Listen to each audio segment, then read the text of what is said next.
Кога ще покажеш Audi A3? Току-що я взех от сервис. Какво направихме по нея? Когато извърших тест драйв, разбрах, че има някакъв проблем.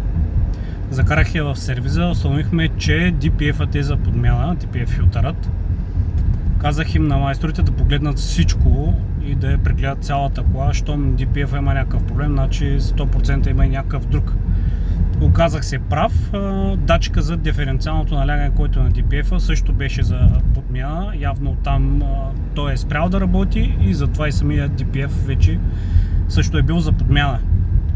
Какво направихме друго? Подменихме и топлообменника, който стои до DPF филтъра, който имаше една цепнатина. Подменихме го с чисто нов.